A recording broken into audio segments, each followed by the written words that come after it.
Dan kita hari ini, saudara-saudara, di bawah tema Deliver Us From Evil adalah Injil Markus pasal 1, 21 hingga 28. Demikian kisahnya. Markus 1, 21 hingga 28.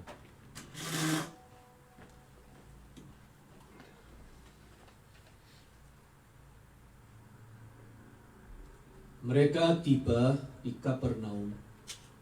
Setelah hari Sabat mulai, Yesus segera masuk ke dalam rumah ibadat dan mengajar. Mereka takjub mendengar pengajarannya, sebab ia mengajar mereka sebagai orang yang berkuasa, tidak seperti ahli-ahli Taurat. Pada waktu itu di dalam rumah ibadat itu, ada seorang yang kerasukan roh jahat. Orang itu berteriak, "Apa urusanmu dengan kami, hai Yesus orang Nazaret? Engkau datang hendak membinasakan kami? Aku tahu siapa engkau, yang kudus dari Allah." Tetapi Yesus menghardiknya, katanya, "Diam, keluarlah daripadanya." Roh jahat itu menggoncang-goncang orang itu, dan sambil menjerit dengan suara nyaring, ia keluar daripadanya. Mereka semua takjub, sehingga mereka memperbincangkannya, katanya, "Apa ini? Suatu ajaran baru? Ia berkata-kata dengan kuasa.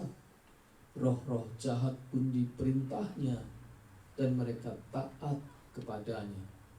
Lalu tersebarlah dengan cepat kabar tentang dia ke seluruh penjuru Galilea. Demikianlah firman Tuhan. Berbahagia kita yang mendengar dan memeliharanya.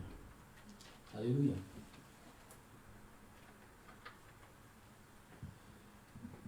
Saudara-saudara, kebanyakan kalau kita mendengar atau membaca cerita tentang orang kerasukan setan seperti ini, kita berasumsi, oh itu orang tertentu, orang yang dirasuki. Waduh, ngeri ya, atau kesian ya dia, what happened to him or to her, sampai dia kerasukan begitu. Pokoknya bayangan visual kita adalah itu orang lain. Fenomena itu tidak ada hubungannya dengan aku. Itu bukan aku, bukan saya. Atau malah mungkin ada orang yang pernah menyaksikan sendiri, bukan cuma mendengar cerita. Ada orang yang kerasukan dan orang itu menggelepar, bergulung-gulung, menangis. Ada yang tertawa keras atau mengeluarkan suara aneh, bahkan teriak dengan mata membelalak, dan kekuatannya berlipat kali ganda. Bahkan ada yang mengeluarkan suara binatang dan seterusnya. Dan kita bilang ini orang kerasukan setan. Tapi sekali lagi itu orang lain, bukan aku. That's not me. Tetapi saudara, benarkah begitu? Benarkah cerita ini hanya tentang seseorang tertentu? Seseorang yang lain daripada kita, yang tidak ada hubungannya dengan saya dan Anda. Ini cerita tentang orang lain, orang yang kerasukan. Jangan kita buru-buru berasumsi. Mari kita cermati cerita ini lebih dalam. Perhatikan ayat 24. Teriak orang yang kerasukan itu adalah, "Apa urusanmu dengan kami. Hai Yesus, orang Nazaret, Engkau datang hendak membinasakan kami.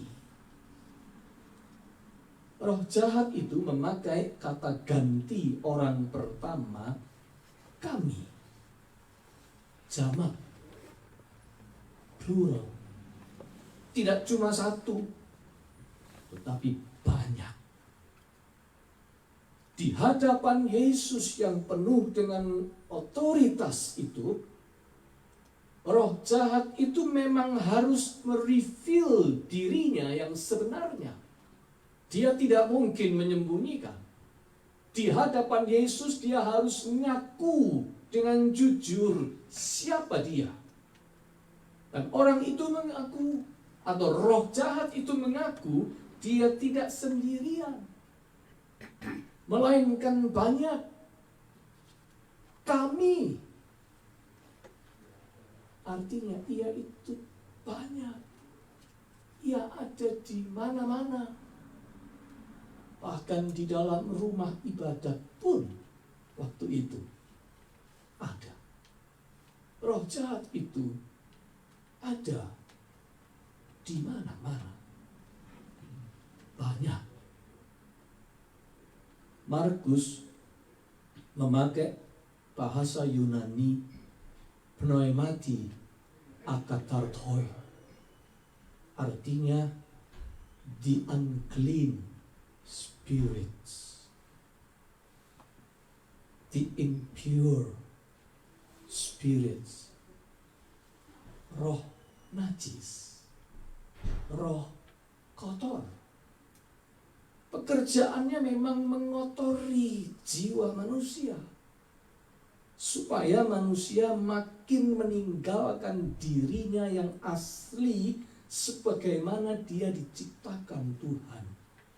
Sederhananya, pekerjaannya mengotori jiwa manusia sehingga membuat orang itu jadi orang lain, bukan dirinya lagi. Saudara-saudara, kalau ada orang yang sedang dikuasai oleh amarah yang besar, dia bisa melakukan hal-hal yang ekstrim, yang beringas, bukan? Dan itu mengagetkan kita. Kalau ada orang sedang dikuasai kemarahan dan menjadi beringas, kita melihat dia seperti bukan orang itu lagi. Ini orang apa monster? Atau orang yang sedang dimabukkan oleh kekuasaan, dia bisa main seruduk sana, tabrak sini, tabrak sana, sampai kita jadi kaget. Dulu dia tidak begini sebelum berkuasa. Sekarang setelah berkuasa, kok seperti ini? Seperti bukan dia lagi. Orang yang dikuasai oleh kekosongan, kehampaan, rasa sepi sekali, dia bisa bertingkah aneh, so desperate and suicidal, punya kecenderungan membunuh diri. Tidak seperti yang kita kenal selama ini. Orang yang sedang dikuasai oleh loneliness, dia bisa menghancurkan dirinya sendiri. The unclean spirits ini memang ingin mengaburkan jejak-jejak kemanusiaan yang ada pada manusia. Dirinya yang asli ditinggalkan. Orang dibuat menjadi orang lain, bukan dirinya lagi. Tapi sebenarnya, saudara, roh ini mengotori bukan cuma jiwa satu orang tertentu, melainkan jiwa banyak orang. Sebab dia memang banyak. Di cerita Alkitab lain disebutkan dia legion. Satu pasukan. Jumlahnya banyak. Dan dia mengotori jiwa banyak manusia. Ada yang dikotori dengan amarah dan kebencian. Ada yang dikotori dengan kesombongan luar biasa. Ada yang dikotori dengan kepahitan, bitterness. Ada yang dikotori dengan kesedihan yang dalam. Ada yang dikotorinya dengan kekosongan yang menyayat. Ada yang dikotorinya dengan kepalsuan dan tipu daya. Ada yang mix, campur sari. Ada yang dikotori, dicemarinya dengan keinginan untuk mengambil yang bukan miliknya. Ada yang dikotori dengan keinginan untuk mengkhianati, untuk membalas, bahkan membunuh. Sekali lagi, saudara-saudara, ini bukan monopoli satu orang. Ini terjadi pada banyak orang. Roh itu mengotori jiwa banyak orang. Siapa bisa bilang kita bebas dari semua bentuk kekotoran yang saya sebutkan tadi?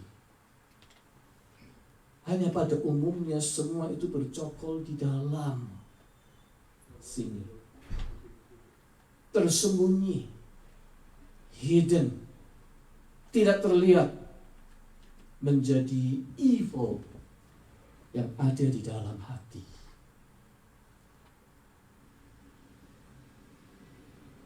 Hanya kadangkala terjadi ada satu manusia atau orang-orang tertentu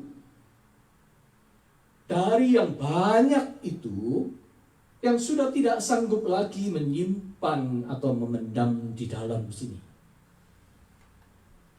Istilahnya dia sudah meledak,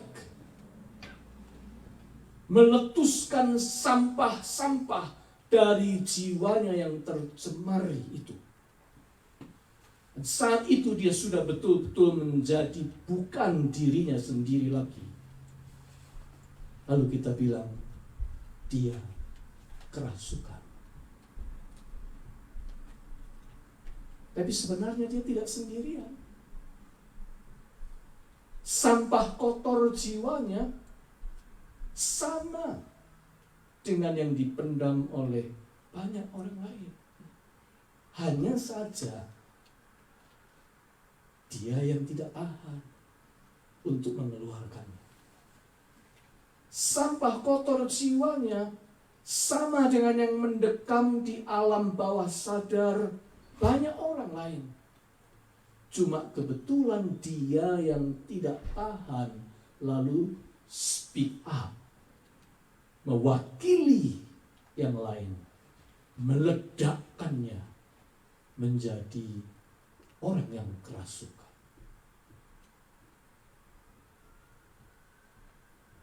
Di Amerika, saudara,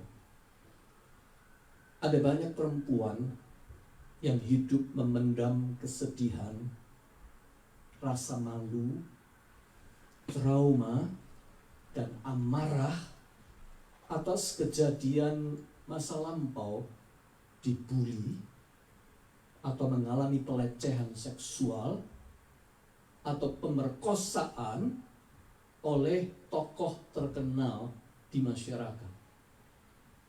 Tokoh yang disanjung-sanjung di masyarakat. Dan akhirnya, setelah sekian tahun lamanya, salah satu dari perempuan-perempuan itu berani speak up. Minta keadilan. Kasusnya dibongkar. Dan sesudah itu, you know what? Satu demi satu yang lain, perempuan-perempuan lain muncul dan mengakui pengalaman buruk yang serupa dengan yang dialami perempuan yang pertama kali speak up itu. Sampai kemudian muncul gerakan yang dinamai Me Too. Aku juga dibegitukan. Tokoh yang sama itu melakukan terhadap si A, terhadap si B, terhadap si C. Aku juga. Me too. Pengalaman yang sama. Hanya setelah yang satu speak up, yang lain berani mengakui. Aku sama mengalami. Me too. Saudara sekalian, bagi saya ini semacam analogi. Artinya, kalau kita bersedia jujur pada diri sendiri terhadap ledakan bawah sadar yang diekspresikan oleh orang-orang tertentu, sebenarnya kita juga bisa bilang, itu saya banget.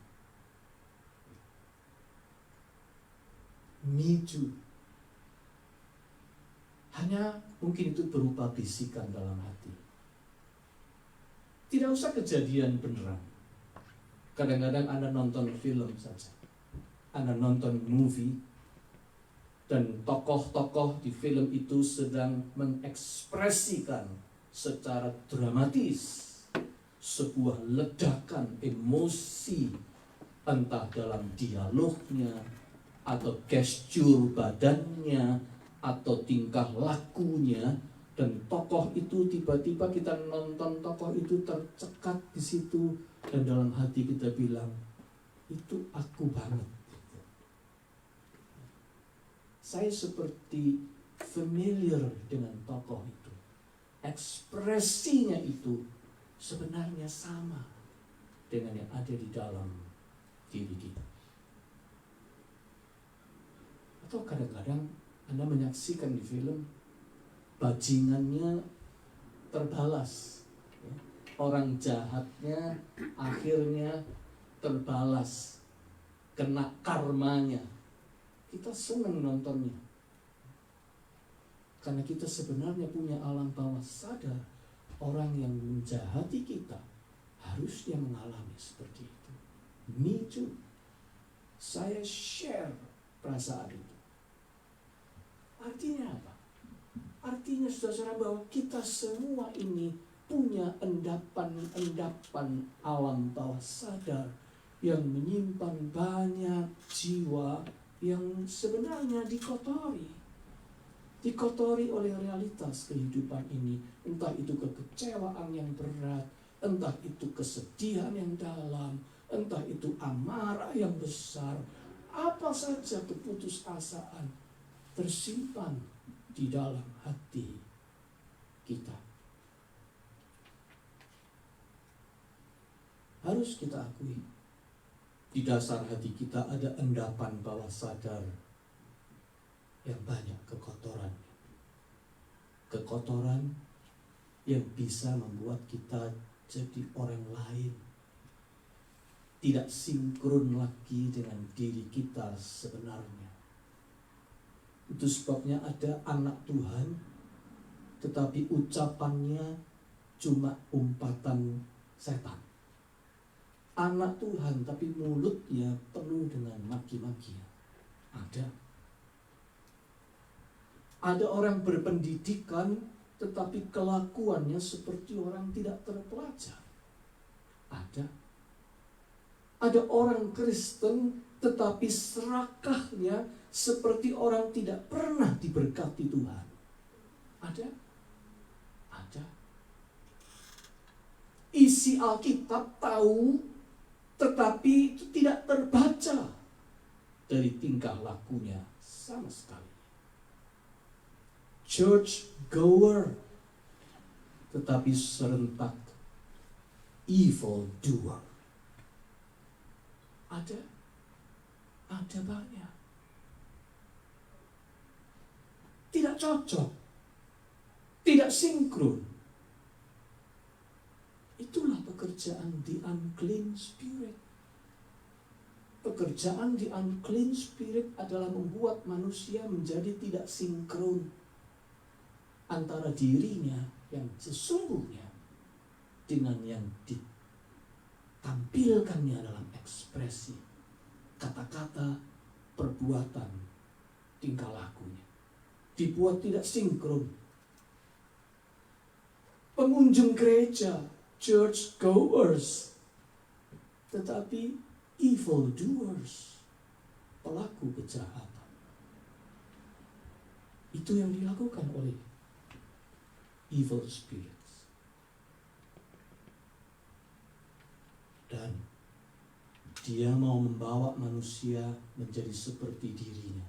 Sebab evil spirit itu dalam cerita ini mengaku kenal Yesus. Aku tahu siapa engkau. Tapi semua tindakannya against Jesus. Mengaku kenal Yesus. Tetapi prakteknya dia melawan Yesus. Itu evil spirit. Dan dia mau menjadikan manusia seperti dirinya. Tidak sinkron seperti itu. Dan Tuhan Yesus sangat tidak menyukai ketidaksinkronan seperti itu terjadi pada manusia. Sebab itu membuat seseorang tidak dikenalinya lagi pada hari penghakiman, hari terakhir. Karena orang itu sudah menjadi orang lain yang bukan dirinya. Yesus tidak mau kehilangan the real you and the real me. Perhatikan saudara, di Matius 7 ayat 22-23 Tuhan Yesus berkata begini, pada hari terakhir banyak orang akan berseru kepadaku, Tuhan, Tuhan, bukankah kami bernubuat demi namamu dan mengusir setan demi namamu dan mengadakan mujizat demi namamu juga? Pada waktu itulah aku akan berterus terang kepada mereka dan berkata, aku tidak pernah mengenal kamu.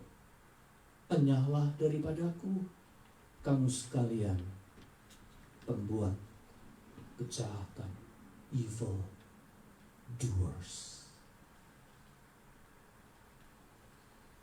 Perhatikan, pada hari terakhir Yesus bisa tidak mengenali orang yang dalam hidupnya selalu menyebut nama Tuhan, Tuhan, Tuhan, Tuhan, dan melakukan banyak perkara-perkara yang kelihatannya melayani Tuhan. Tapi Tuhan Yesus berkata, aku tidak kenal kamu. Sebab apa? Sebab terjadi ketidaksinkronan itu. Kalau kamu cuma church goers, tetapi kamu menjadi evil doers, I don't even know you. Itulah yang Tuhan Yesus berikan peringatan kepada kita sekalian. Supaya kita jangan hanya menjadi orang Kristen, church goers, yang serentak adalah evil doers. Jangan kita ngakunya kenal Yesus, tahu Yesus, tetapi sama sekali tidak melakukan perbuatan Yesus. Jangan menjadi orang Kristen yang kalau sudah urusan uang, gak kelihatan lagi Kristennya. Banyak orang seperti itu. Kalau sudah perkara money, kita tidak bisa lihat lagi dia Kristen atau bukan. Makanya ada orang ateis yang memberikan sindiran, oh kalau sudah soal uang, semua orang agamanya sama. Ya, tidak enak didengar, tapi itu benar. Kerap kali kalau sudah menyangkut soal uang, agama semua orang sama, yaitu uang itu sendiri yang disembahnya. Oleh sebab itu saudara-saudara, kita harus waspada. Jangan menjadi anak Tuhan yang tingkah lakunya lebih cocok dengan anak setan. Oh, suka mengusir setan dari orang lain. Bahkan pakai nama Tuhan mengusir setan dari orang lain. Tapi setan dalam dirinya sendiri dipelihara. Tidak cocok. Tidak sinkron. Jangan sampai kita cuma mengaku kenal Yesus, tapi pada akhirnya tidak dikenal oleh Yesus. Mengenal Yesus itu penting. Tapi pada akhirnya yang jauh lebih penting adalah Yesus mengenali kita atau tidak. Oleh karena itu saudara, cerita ini bukan hanya cerita tentang orang yang kerasukan roh jahat orang lain. Tapi ini juga cerita tentang saya dan Anda. Tentang kita. This is our stories. Sebab the unclean spirits itu banyak. Jumlahnya banyak. Triksnya banyak. Tipu dayanya banyak. Manipulasinya banyak. Manifestasinya banyak. Semua dari kita tidak luput diserbunya. Jiwa kita ingin diacak-acaknya, dikotorinya, supaya cepat atau lambat kita menjadi asing dari diri kita sendiri. Kita menjadi split, terbelah, dan kita kehilangan diri kita sendiri jadi orang lain. Don't let that happen to us. Ini maksud cerita ini. Oleh sebab itu, Yesus memperagakan siapa dirinya. Dia putra Allah yang punya authority, full authority, memerintah siapa saja, termasuk roh jahat. Tetapi Yesus menghardiknya, katanya di ayat 26, diam, keluarlah daripadanya. Hanya Yesus yang sanggup melakukan itu. Yesus menawarkan kepada kita pembebasan. Semua dirty stuff yang ada dalam hati kita patut dikeluarkan di hadapan Yesus. Yesus yang sanggup membersihkan kita. Jangan biarkan saudara dirty stuff terpendam dalam hati dan alam bawah sadar kita. Jangan pura-pura Anda tidak punya itu. Jangan diabaikan. Jangan tidak diakui. Lebih baik kita dengan jujur mengakui jiwa kita tidak bebas dari pencemaran itu. Lebih baik kita membukanya di depan Yesus, dan Yesus yang melemparnya keluar jauh dari diri kita. Hanya Dia yang sanggup melakukan itu. Oleh sebab itu saudara, jangan biarkan kita biasa memendam dalam hati kita semua perasaan-perasaan negatif, amarah, dendam, kekecewaan, kebencian, iri hati, kecemasan yang berlebihan. Kita simpan, kita pendam. Itu akan mengotori jiwa kita. Itu menjadi tempat yang enak untuk the unclean spirit mengacak-acak jiwa kita. Don't let that happen. Kita harus membiasakan diri datang pada Yesus. Ada sebuah nyanyian, jiwaku terbuka untuk-Mu Tuhan, selidiki, nyatakan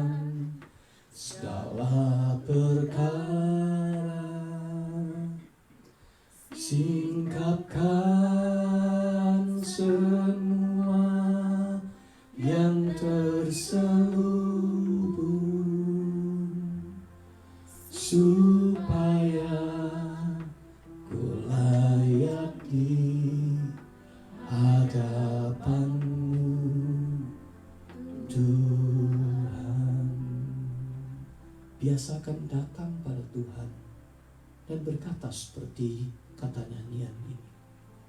Jangan biarkan yang terselubung itu tetap terselubung. Orang-orang Israel punya tembok ratapan. Tempat mereka meratap di depan Tuhan, membawa semua bebannya. Tidak apa-apa. Meratap kepada Tuhan itu sehat. Orang Katolik punya sakramen pengakuan dosa. Beicht. Mereka datang ke gereja mencari romo. Lalu mereka menceritakan beban-beban, rasa bersalah, rasa malunya. Itu sehat. Orang Kristen Protestan punya liturgi pengakuan dosa. Kita datang untuk mengaku. Jangan isi doa kita dengan permintaan saja, tetapi isi doa kita dengan confession, pengakuan. Tidak penting bentuknya apa, pada akhirnya tetapi yang paling penting adalah datang pada Yesus melalui cara apa saja dan mengatakan apa yang ada di dalam hati kita dengan apa adanya, dengan jujur. Beban-beban apapun, bukan hanya dosa, tetapi beban mental, rasa tertekan, dan semua perasaan yang membuat kita malu untuk diutarakan kepada orang lain. Utarakanlah itu kepada Yesus. Jangan dipendam. Jangan tunggu sampai meledak. Biarkan apa yang menjadi kerak-kerak yang kotor itu kita biasa bawa di depan Yesus. Dan kita percaya hanya Dia yang bisa melepaskan kita dan cleanse, membersihkan jiwa kita dengan darahnya. Tadi kita sudah nyanyikan, hanya darah Yesus yang bisa melempar pekerjaan iblis dari hidup kita. Yesus mengajar kita berdoa apa? Lepaskanlah kami dari yang jahat, deliver us from evil. Bukan lepaskanlah dia dari yang jahat, bukan lepaskanlah mereka dari yang jahat, tapi lepaskanlah siapa? Kami. Sebab apa? Sebab the evil one itu tidak selalu datang dari luar sana. The evil one itu tidak selalu terjadi pada orang lain di luar kita. Evil itu bisa ada di mana? Di sini. Di hati kita. Hati yang dicemari oleh the unclean spirits lewat berbagai macam cara. Don't let that happen. Datang pada Yesus. Utarakan isi hati ini. Minta Dia melepaskan diri kita dari yang jahat. Deliver us from evil. Sebab bukan hanya evil yang dari luar, strangers out there yang berbahaya, tapi juga evil yang ada di dalam kita ini. The dark side, the strangers here within ourselves. Itu juga yang jauh lebih berbahaya. Dan hanya Yesus yang sanggup mengeluarkannya dan membersihkan jiwa kita dengan kuasa darahnya. Amin.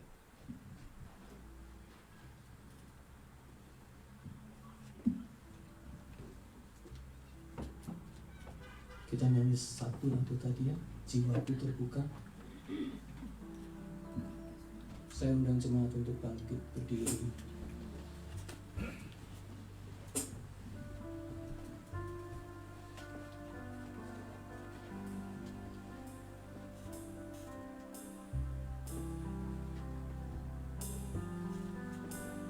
Jiwaku terbuka untukmu Tuhan, selidikinya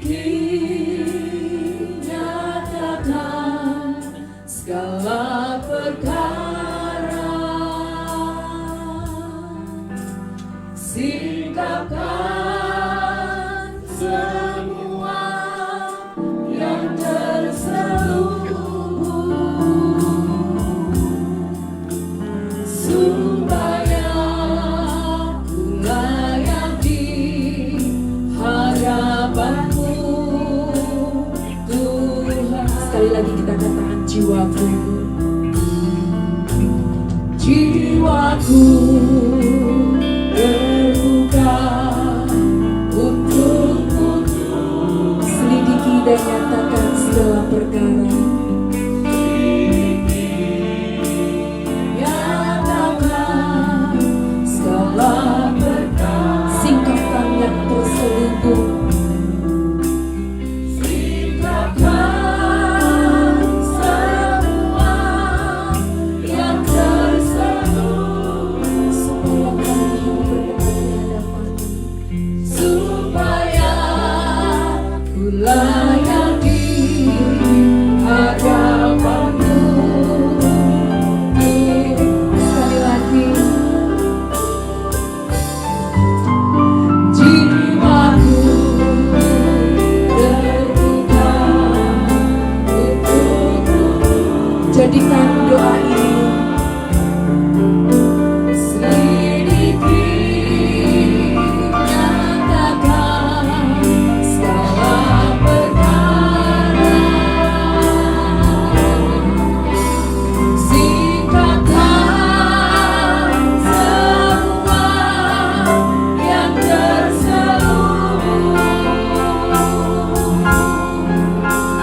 supaya ku layak di hadapan-Mu.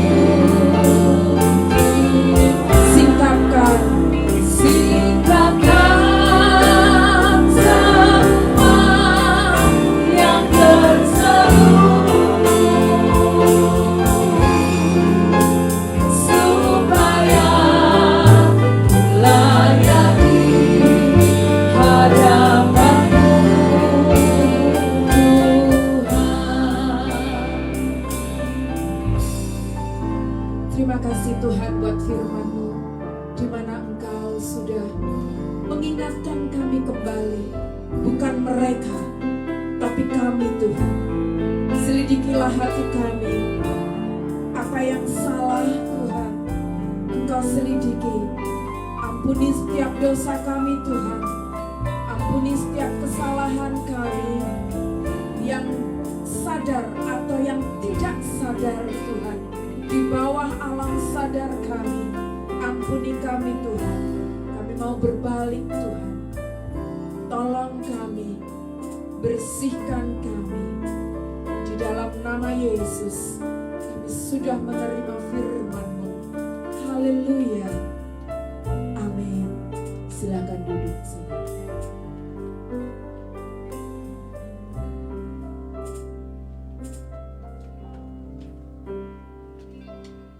Terima kasih buat Pak Pipi yang sudah menyampaikan firman. Mari kita bersama-sama berdoa syafaat. Ya Tuhan Bapa kami dalam surga, terima kasih ya Tuhan, firman-Mu sudah mengingatkan kami. Oh Tuhan, create in us a clean heart and renew a right spirit within us. Bila segala pikiran atau rancangan jahat di dalam hati atau pikiran kami, ya Tuhan, Kau lepaskan di dalam nama Tuhan Yesus. Biar kami boleh mengasihi kami sesama-sesama, bukan rancangan jahat tapi rancangan kebaikan, karena itu yang Kau sudah berikan kepada kami. Terima kasih buat Pak Pipi yang sudah menyampaikan firman-Nya. Biar Kau sendiri ya Tuhan yang menyertai hamba-Mu dimanapun Pak Pipi ya Tuhan menyampaikan firman-Nya, juga di pelayanan di gerejanya. Engkau sendiri memakai dia itu sebagai sumber kekuatan bukan buat jemaatnya. Demikian juga keluarga dan anak-anaknya. Kau berkati. Terima kasih ya Tuhan. Terima kasih juga buat setiap kami yang sudah hadir di dalam kebaktian ini. Terima kasih Kau mampukan kami untuk hadir di sini. Terima kasih buat kesehatan yang sudah Kau berikan kepada kami. Tapi mengingat ya Tuhan, saudara-saudara kami, teman-teman kami yang pada saat ini tidak hadir atau mereka yang pada sakit ya Tuhan. Oh Tuhan, Kau sertai mereka, Kau pilih mereka, Kau jamah mereka. Khususnya mendoakan buat Ciliani. Oh Tuhan, belas kasihan-Mu kepada Ciliani ya Tuhan. Dia menahan kesakitan di sini dan di sana ya Tuhan. Tapi Engkau Allah tabib yang ajaib, yang tidak mungkin bagi manusia. Engkau mampu untuk mentahirkan dan menyembuhkan Ciliani. Demikian juga Kau Handi ya Tuhan, yang terima kasih atas kasih setianya, yang setiap minggu meskipun dengan kesakitan masih datang dan masih mau melayani di sini. Oh Tuhan, kami menyerahkan proses penyembuhannya, juga yang masih melakukan cuci darah. Oh Tuhan, belas kasihan dan kami menyerahkan keluarga ini, Kau Handi dan Ciliani ke dalam Tuhan. Demikian dengan Pak Robi. Terima kasih ya Tuhan, Kau sudah keluarkan Pak Robi dari rumah sakit dan sekarang dalam proses penyembuhan. Biar Pak Robi makin hari makin Kau kuatkan. Terima kasih juga penyertaannya, kekuatan juga buat istrinya yang setia, Priscilla yang menemani, tetap mendoakan. Demikian juga Pak Ritiau yang masih dalam penyembuhan stroke, Kau sertai. Terima kasih dengan keadaannya masih tetap setia melayani Engkau. Demikian juga Ibu Lydia yang setia menemani. Demikian juga Pak Emil, Engkau tahu sekali apa yang penyakit apa yang dialami. Oh Tuhan, kami juga menyerahkan Tante Trace yang masih dalam penyembuhan dari stroke-nya. Bagi manusia tidak ada yang sangat mustahil, tapi bagi Engkau tidak ada yang mustahil. Engkau mampukan untuk Tante Trace ya Tuhan kembali normal. Kami menyerahkan Tante Trace juga demikian yang Linda yang take care of her ya. Terima kasih ya Tuhan. Menyerahkan saudara kami yang lain yang sakit, yang kami tidak bisa menyebutkan namanya, tapi Engkau tahu mereka. Demikian juga para senior, Tante Olga, terima kasih ya Tuhan, Tante Olga masih setia bisa datang ke sini. Juga Iing, juga Timudon, Tante Yulis, Tante Riani, Tante Yuliana, juga Tante Christina, dan juga Kokeh ini. Dan setiap senior citizen yang belum kita sebutkan, Kau tahu mereka. Terima kasih dengan usia yang sudah usur, tapi Engkau tetap setia kepada mereka. Biar mereka makin hari makin dekat kepada Engkau ya Tuhan, tetap setia dan memegang teguh ya Tuhan iman mereka.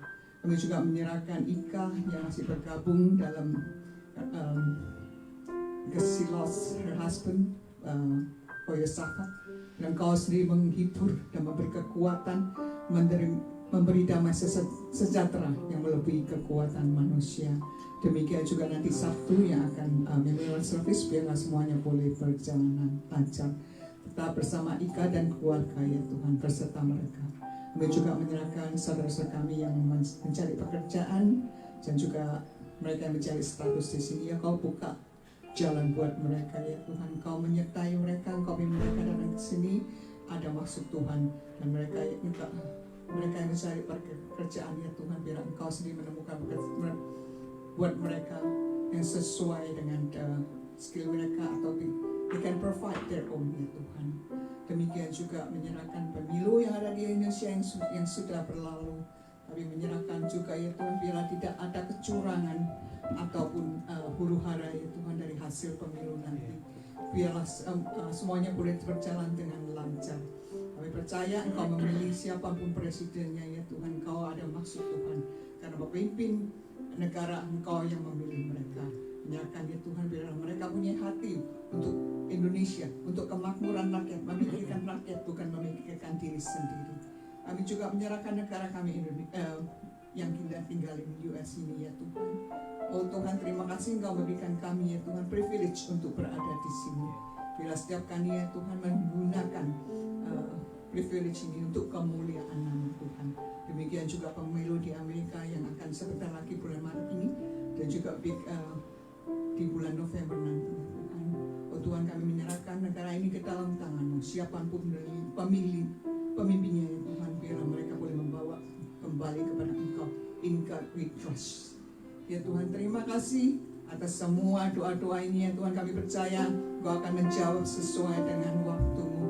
Dan tidak lupa ya Tuhan mendoakan pengurus Maranatha.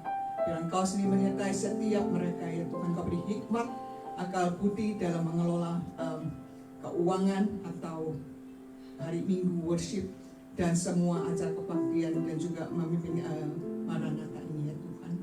Biar Engkau sendiri beri hikmat dan semuanya ya Tuhan untuk kemuliaan nama-Mu. Di dalam nama Tuhan Yesus kami sudah berdoa. Amin.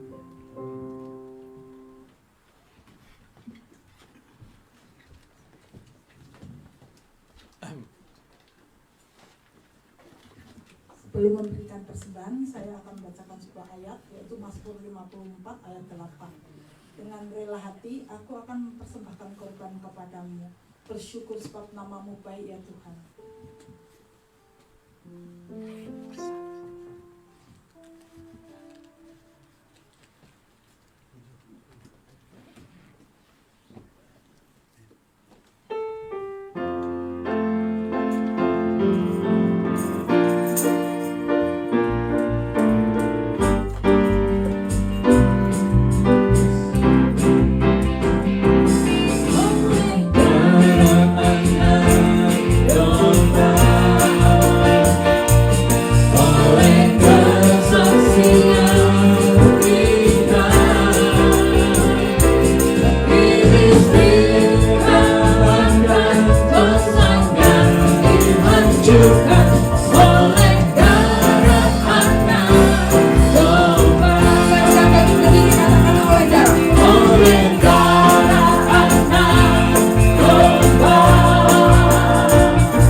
Seminggu ini Kau berkati juga kehidupan kami ya Tuhan.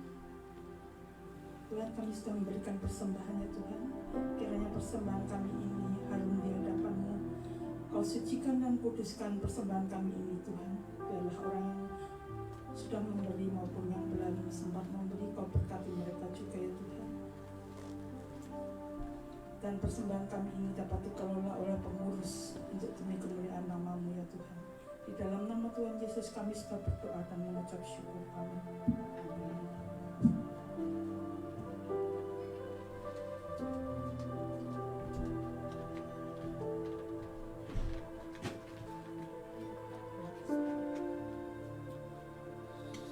Selamat siang, semuanya yang dikasih Tuhan. Kita boleh bersyukur. Baru saja kita boleh memuji nama Tuhan dan terlebih mendengar firman Tuhan yang terus mengajarkan kita. Terus kita boleh mengikuti apa kehendak Tuhan, bukan mau kita saja. Dan kita sucikan hati dan pikiran kita untuk Kudus menguasai hidup kita dan memimpin kita hari lepas hari.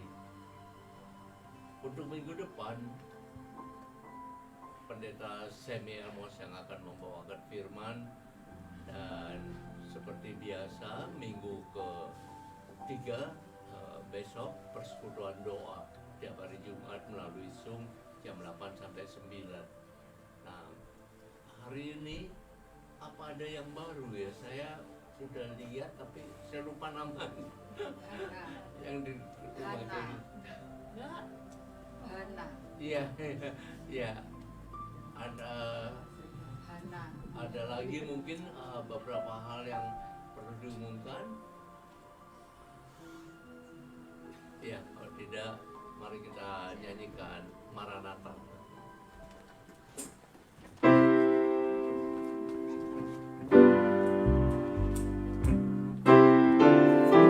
Dan itu pemilunya sudah selesai di Indonesia. Prabowo. Mari kita berdoa berdoa. Maranatha, Maranatha, Tuhan datanglah. Persiapkanlah dirimu, sambut kedatangannya.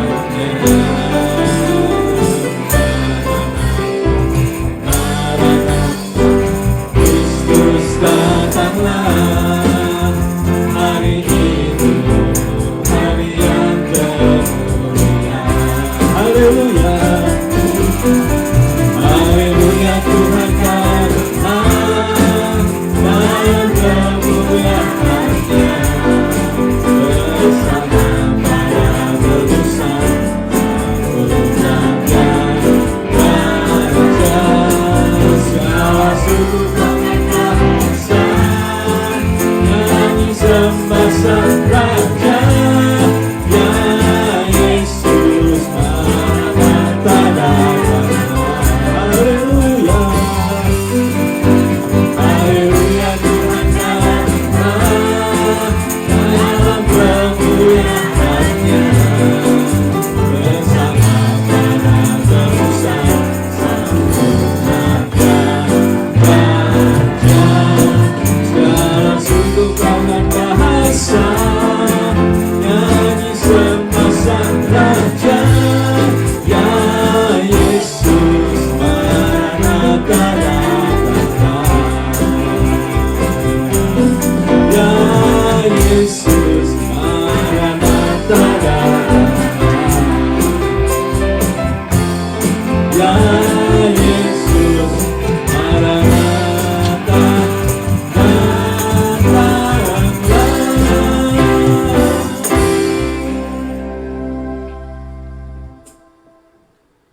Mari saudara kita lanjutkan ibadah kita ini dalam hidup kita sehari-hari dengan tetap mengasihi Tuhan dan berjalan bersama Tuhan dalam keyakinan bahwa Dia memberkati kita semua. Terimalah berkat-Nya. Tuhan memberkati engkau dan melindungi engkau. Tuhan menyinari engkau dengan wajah-Nya dan memberimu limpahan kasih karunia. Tuhan menghadapkan wajah-Nya kepadamu, tersenyum kepadamu, dan memberimu shalom, damai sejahtera-Nya yang melampaui segala akal. Haleluya. Amin. Silakan duduk dan bersatu dulu sejenak.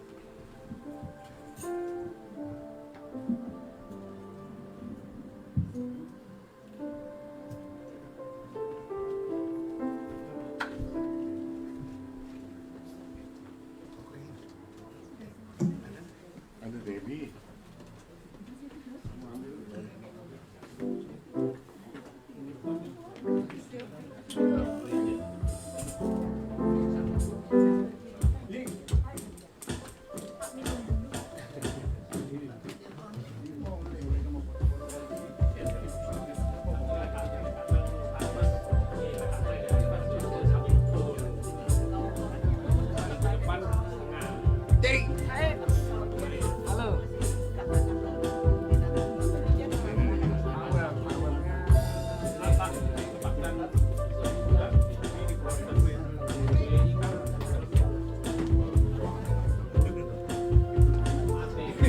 Balik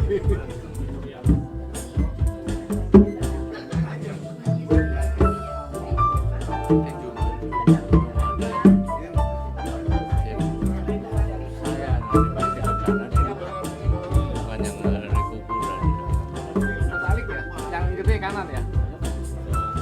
Gini. Ini kan bass.